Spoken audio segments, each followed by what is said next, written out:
Arestado at kinasuhan na ng Philippine National Police at ng Department of Social Welfare and Development o DSWD ang mga suspect na nasa likod ng pambebenta ng bata online. Naku, grabe naman. At sinasabing may 40 pong mga Facebook Marketplace accounts ang tinututukan ng DSWD na hinihinalang sangkot sa nasabing bentahan ng mga bata. Alam mo pa, Ali, nababahala tuloy ang mga mambabata sa nangyayari dahil ang mismong sangkot dito ay mismong magulang ng mga bata. Paano isinasagawa ang kanilang modus? Alamin natin sa live report ni Vic Sumintak. Vic, sino itong mga magulang nito?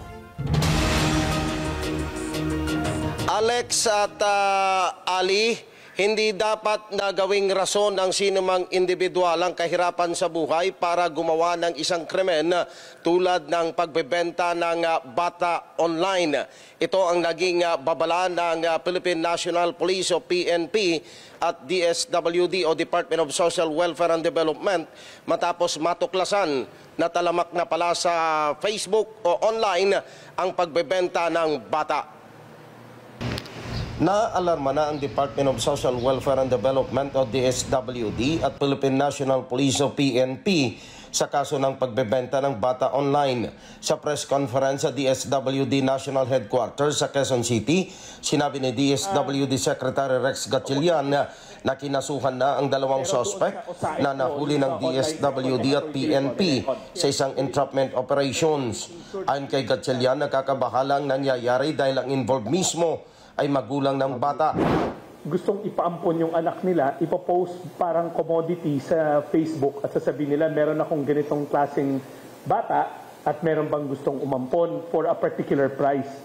Then, meron rin naman nagpo-post, naghahanap sila. So magpo-post sila na meron ba kayong kakilala na nagbebenta ng, na gustong magpa-adapt ng mga bata sa ganitong halaga. Sinabi naman ni Police Colonel Renato Mercado ng PNP Women's and Children's Protection Center na isang nanay ang nagbenta ng 8 araw na anak kasamang agent ang naaresto at nakasuhan sa isinagawang entrapment operations sa isang lugar dito sa Metro Manila. Ayon kay Colonel Mercado, mayroon pang mga kaso ng pagbebenta ng bata online ang kasalukuyang under surveillance ng PNP. Mahaba po yung naging engagement until na-convince na po namin yung mother at saka yung pong agent na ibenta na sa amin yung baby. So, from Tondo, Manila, so si travel as far as Dasmariñas City to connect with the broker, and then doon na po kami nagkita at doon na po namin na-intercept. Inihayag ni DSWD Undersecretary at Executive Director on Child Care na mayroong 40 mga Facebook Marketplace account ang tinututukan ng DSWD na hinihinalang sangkot sa bentahan ng mga bata online. Ayon kay Estrada, mahaharap sa mabigat na kasong human trafficking ang sinumang sangkot sa pagbebenta ng mga bata na hindi dumaan sa legal na proseso ng adoption na isinasaad ng batas. So ang ating pong priority ay matigil ang paglaganap ng mga social media sites na nagbebenta ng bata in the guise of adoption. Actually, masugid po nating tinututukan yung pagbebenta po ng baby online simula po last year. At ngayon pong February ay nakipagtulungan po kami sa PNP para po mahuli ang mga taong involved po dito sa mga Facebook pages na to. Dahil dito, naglabas ng babala ang DSWD at PNP na mananagot sa batas ang makukuling sangkot sa pagbebenta ng bata. Alex, inihayag ni Secretary Gatchalian na nakikipag-ugnayan na ang PNP at DSWD sa Facebook para i-take down itong mga kahina-hinalang mga Facebook marketplace account na ginagamit ng mga individual o sindikato sa pagbebenta ng mga bata online. Balik sa inyo, Alex at Mamali. Okay, Vic, ang problema dito, matagal na itong issue tungkol dyan sa paglaganap ng ibang mga kakaibang mga aktibidad sa social media, especially dito sa Facebook, Wala bang pwedeng sumita o meron bang kaakibat na batas ba yan na dapat bago nila payagan makapag-post ng mga tulad niya, pagbebenta ng bata, dapat dumadaan sa tamang screening ng FB management yan. Mukhang yun ang problema, Alex. Kaya ang sabi ni Secretary Gatchalian at saka ni Colonel Mercado, kailangan nilang kausapin yung Facebook. Dahil doon ang problema. Dahil kung maagapan sana, pwede nang mai-take down. Tulad nitong nangyaring nahuli nila, Alex, ang presyo ng bata umabot ng 90,000. Pero actually, ang presyo doon sa nanay mismo, 50,000 lang. Umabot ng 90,000 kasi yung agent na binabanggit ni Colonel Mercado humingi ng komisyon 40,000 kaya 90,000 lahat. So ibig sabihin may kasabwat pa pala dito. Siguro yung mismong gumagawa ng Facebook account, 'di ba? Yung ba agent o mismong magulang yung gumawa ng Facebook account? Maaring yung agent, Alex. Ayun. Kasi sabi nila yung agent, Alex, ang masakit doon. Bagamat tayo na empleyado ng gobyerno eh. Naku. Yun. Doon dapat simula ng investigasyon siguro. Oo. Isa pa.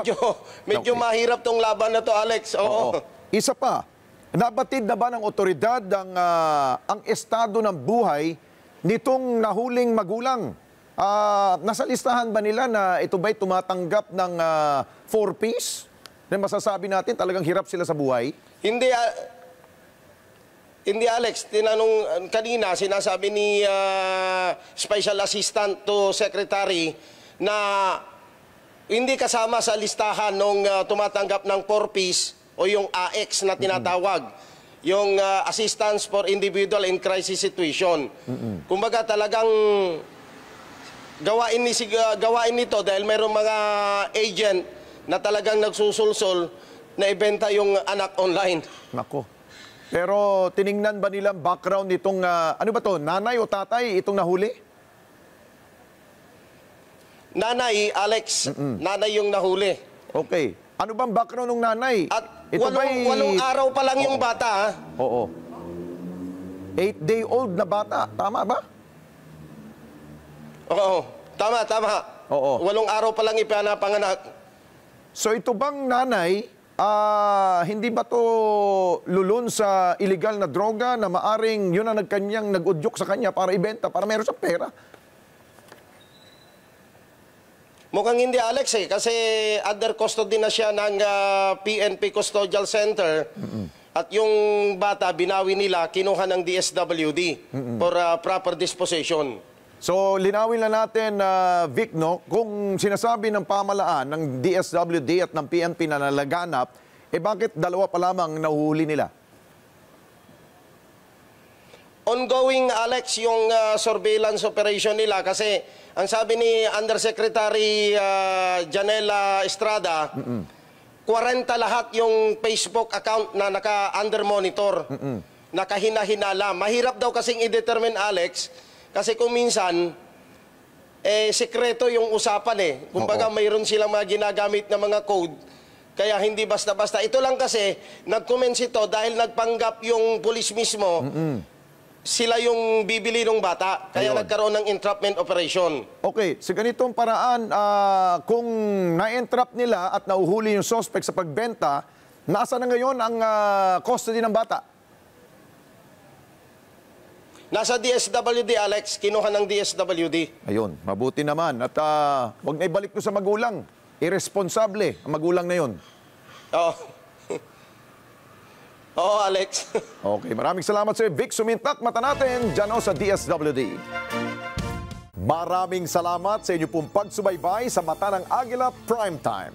Para malaman ang matatag, matapang at matapat na mga balita, i-follow lamang at mag-subscribe sa @Net25 TV.